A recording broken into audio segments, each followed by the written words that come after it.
దేవి శరన్నవరాత్రులలో శక్తిపీఠాల ఆరాధన మోక్షానికి మార్గమని ప్రకాశం జిల్లా రచయితల సంఘం అధ్యక్షులు ప్రముఖ ఆధ్యాత్మిక ఉపన్యాసకులు పొన్నూరు వెంకట శ్రీనివాసులు అన్నారు. మంత్రి ప్రగడ నరసింహారావు స్మృత్యర్థం కేశవస్వామిపేటలోని శ్రీ ప్రసన్న చెన్నకేశవ స్వామి వారి దేవస్థాన కళ్యాణ మండపంలో ఏర్పాటు చేసిన త్రయాణిక ఉపన్యాస యజ్ఞంలో మొదటి రోజు అష్టాదశ శక్తి పీఠాలపై పొన్నూరు వెంకట శ్రీనివాసులు ప్రసంగించారు. దక్ష యజ్ఞంలో యోగాగ్ని ద్వారా తన శరీరాన్ని సతీదేవి త్యాగం చేయగా ఆ శరీరాన్ని విష్ణుమూర్తి తన సుదర్శన చక్రం ద్వారా ఖండించగా అమ్మవారి శరీర భాగాలు 18 చోట్ల పడ్డాయని అవే అష్టాదశ శక్తి పీఠాలుగా ఆవిర్భవించాయని అన్నారు. కాళికా పురాణంలోని జగద్గురు ఆది శంకరాచార్యులు రచించిన అష్టాదశ శక్తి పీఠ స్తోత్రాన్ని ఆధారంగా చేసుకుని శక్తి పీఠాల వైశిష్ట్యాన్ని తన ప్రసంగం ద్వారా వినిపించారు. శక్తిపీఠాల ఆరాధన ఉపాసన వలన కలిగే ఫలశ్రుతిని వివరించారు. శ్రీ ప్రసన్న చెన్నకేశవ స్వామి దేవస్థానం ఈవో రావిళ్ల శివశంకర్ జ్యోతి ప్రజ్వలన చేసి ఉపన్యాస కార్యక్రమాన్ని ప్రారంభించారు. ఈ కార్యక్రమంలో నిర్వాహకులు మంత్రి ప్రగడ ప్రసాద్, ప్రకాశం జిల్లా రచయితల సంఘం ప్రధాన కార్యదర్శి ఎత్తపు కొండారెడ్డి, అన్నమయ్య సంగీత సేవా సమితి అధ్యక్షులు ఐ మురళీకృష్ణ, అక్కినేని కళా పరిషత్ అధ్యక్షుడు కళ్లగుంట కృష్ణయ్య, ఓ ప్రసాద్, మువ్వా నాగేశ్వరరావు, ఆకుల శ్రీను, సిరిగిరి శ్రీనివాసరావు తదితరులు పాల్గొన్నారు.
ఈ కార్యక్రమం గురించి నేను మాట్లాడుతూ సందేశం నడుస్తుందిగా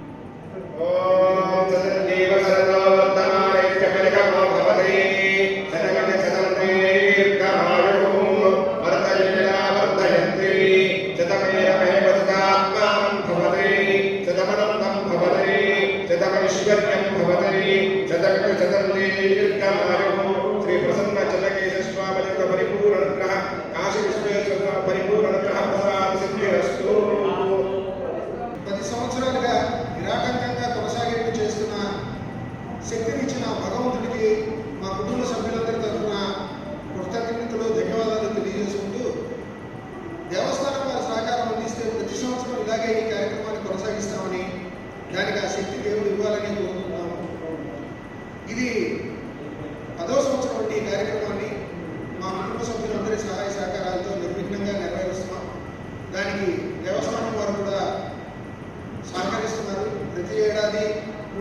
పాటు వారి వేదికను మాకు అందజేస్తున్నారు.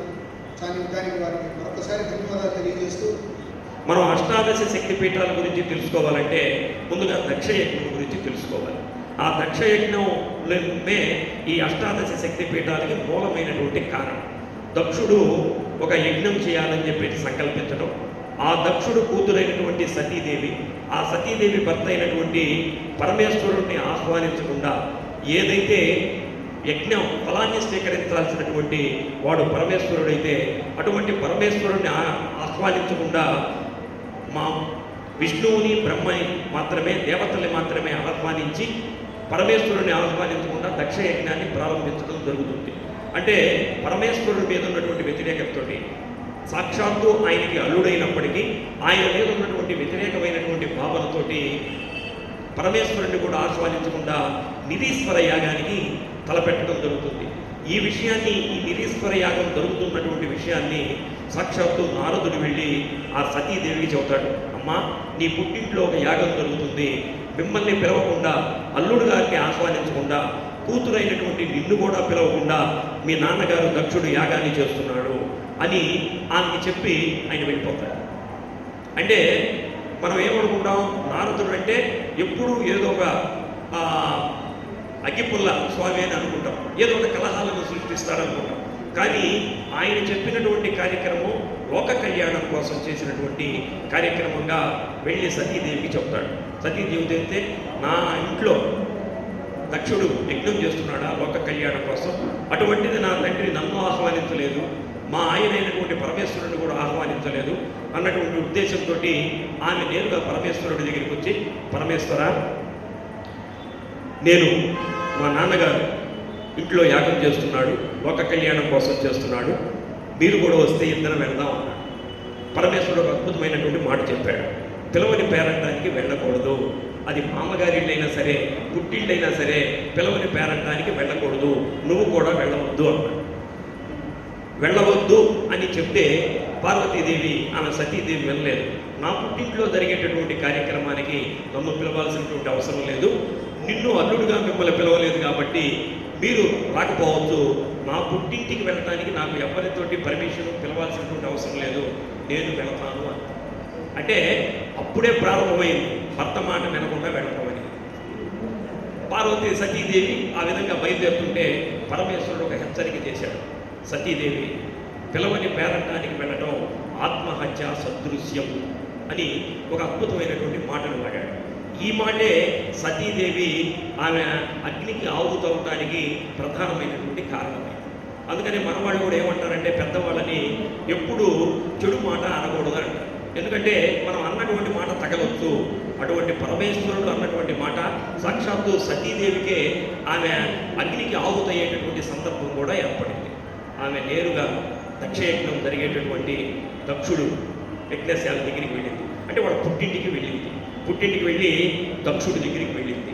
దక్షుడి దగ్గరికి వెళ్ళి, నాన్నగారు, అల్లుడు గారిని పిలవకుండా మీరు ఈ యాగం చేయటం కరెక్ట్ కాదు.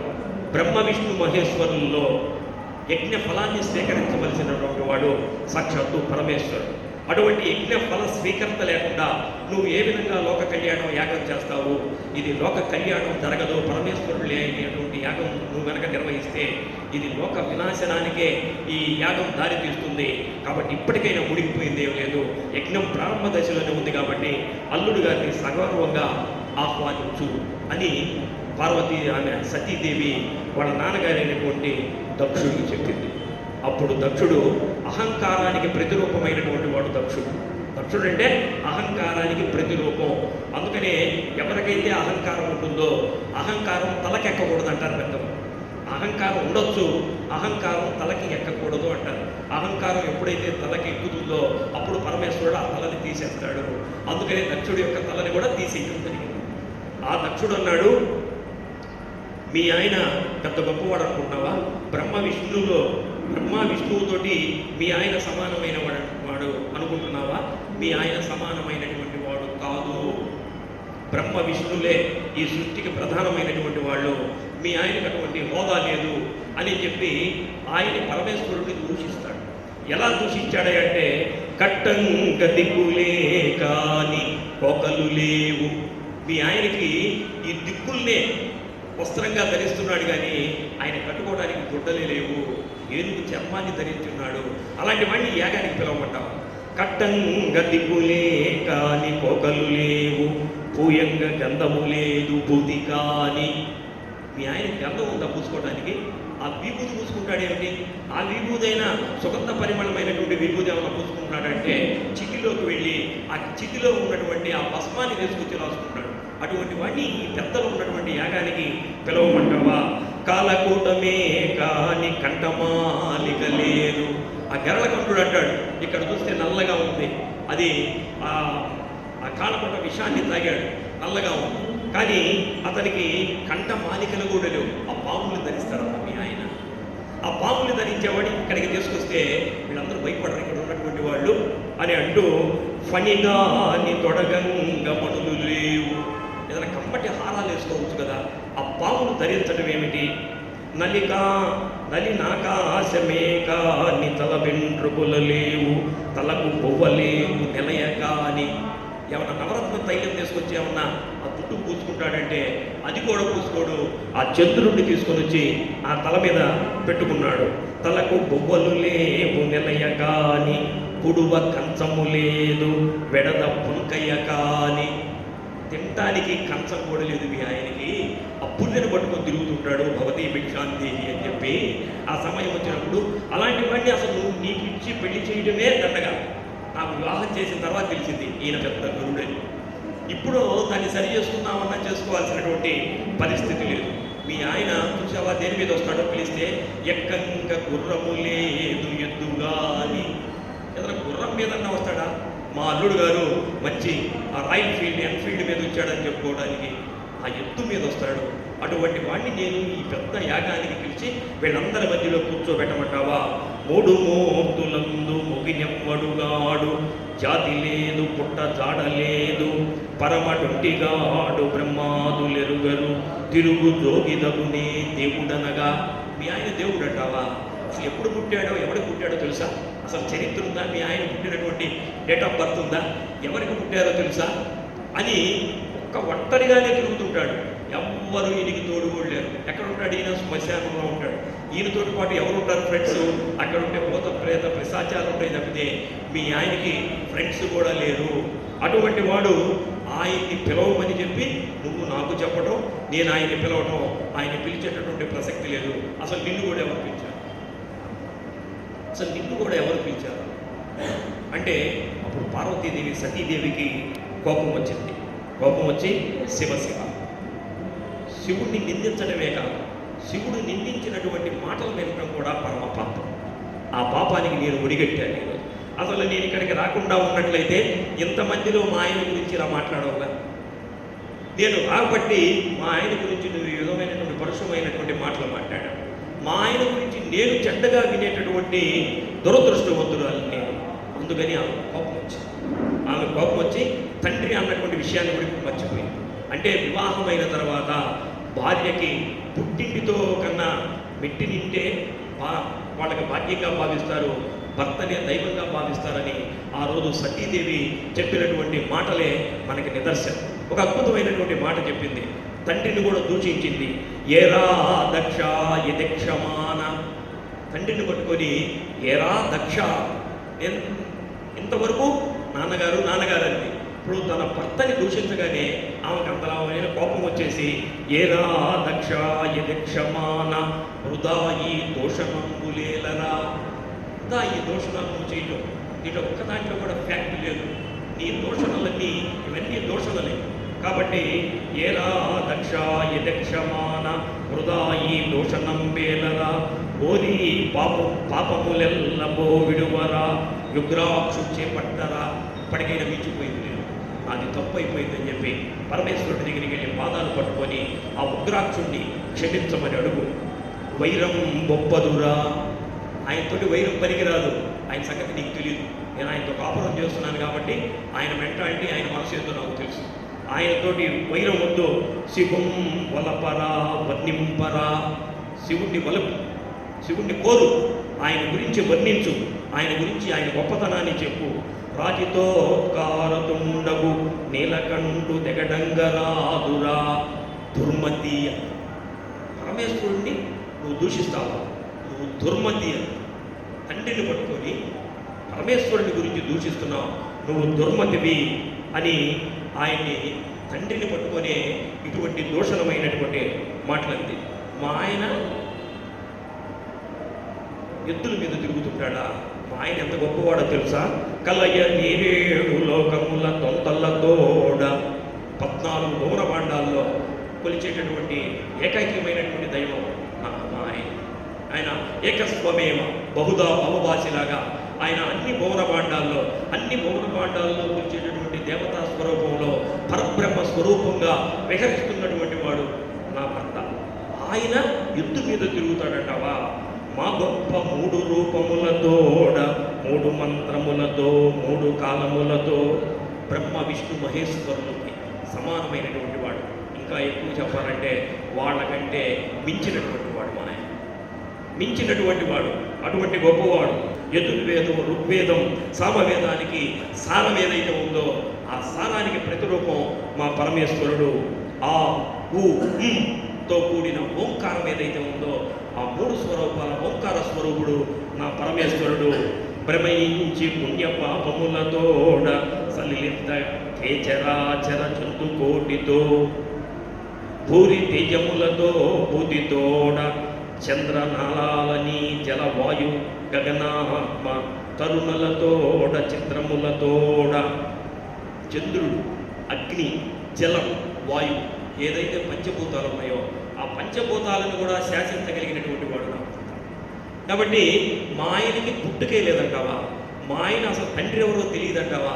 ఈ సృష్టి ప్రారంభానికి ముందు, ఈ సృష్టి ప్రారంభించిన తర్వాత కూడా బ్రహ్మ విష్ణు మహేశ్వరులకి ఎవరు గొప్ప అనుకుంటున్నప్పుడు ఆయన వాళ్ళిద్దరి మధ్యలో నుంచి అపాతాళ నవస్థలాంత భువన బ్రహ్మాండమావిస్ఫుర జ్యోతిస్ఫాటిక లింగ మౌలి విలసత్పూర్ణేందు వాంతామృతై అస్తో కౌపృతమేకమీశమనిశం రుద్రానువాకాంచపన్ ధ్యాయే దీప్సిత సిద్ధయే ధ్రువపదం విప్రోభిషం చేసి శివమని వాళ్ళిద్దరి మధ్యలో నుంచి ఒక అగ్నిలింగంగా ఆవిర్భవించినటువంటి వాడు.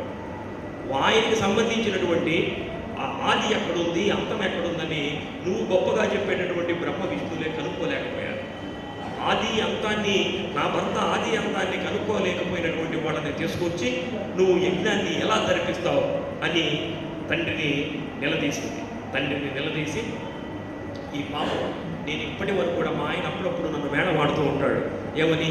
నువ్వు దక్షుడి కూతురివి, నువ్వు దాక్షాయినివి అంటుంటాడు. ఈ రోజు నుంచి నేను దక్షుడి కూతుర్ని కాదు, ఇక నుంచి నన్ను దాక్షాయిని అని ఎవరో పిలవడానికి వీల్లేదు. నేను పరమేశ్వరుడి యొక్క సతిని. కాబట్టి ఆ సతిగానే నా శరీరాన్ని త్యాగం చేస్తాను. ఈ ఒడలు రోతగానే శివుణ్ణి దూషించినటువంటి ఈ శరీరం నాకు చూసుకుంటుంటే రోతగా అనిపిస్తుంది. ఈ మాటలు విన్నా, శివుణ్ణి దూషించినటువంటి మాటలు. ఈ దూషించిన వాడికి నేను జన్మించానా? చెయ్యి. ఈ శరీరాన్ని చూస్తేనే నాకు అసహ్యంగా ఉంది. ఈ యొడలు రోతగానే పాయక పరమేశ్వరునంద పనిసేయంగా. పరమేశ్వరుని గురించి దూషించినటువంటి విన్నటువంటి ఈ శరీరం, నీకు పుట్టినటువంటి ఈ శరీరం 1000 మాటలు ఇంకేలా, అసలు 1000 మాటలు నమస్కారం ఉగ్రతాండం చేసి ఆయన జటాకటాహవేహలజ్జల ప్రవాహ పావిత స్థలే కలేవలభ్యలభ్యతాం భుజంగతుంగ మాలికం అని ఆ అమ్మవారి యొక్క ఆ శరీరాన్ని కుడి భుజం మీద వేసుకొని ప్రళయతాండవం చేస్తున్నాడు. ప్రళయతాండవం చేసుకుంటే ఈ భువన పాండాలన్నీ అల్లకల్లోలం అయిపోతాయి, అన్నీ ఊగిపోతున్నాయి. మళ్ళీ సునామీ లాంటి ప్రమాదాలన్నీ వస్తున్నాయి. ఈ దేవతలందరూ కూడా ఉనికిపోతున్నారు. ఏం జరుగుతుంది? లేనిపోయిన యాగం పెట్టాడు, మనందరినీ పిలిచాడు. పరమేశ్వరుడు మనల్ని ఏం చేస్తాడు? 3వ కన్ను తెరిచాడంటే మనందరం కూడా భస్మీపట్నం అయిపోతాం. అందరూ భయపడుతూ విష్ణుమూర్తి దగ్గరికి, బ్రహ్మ దగ్గరికి వెళ్ళాడట.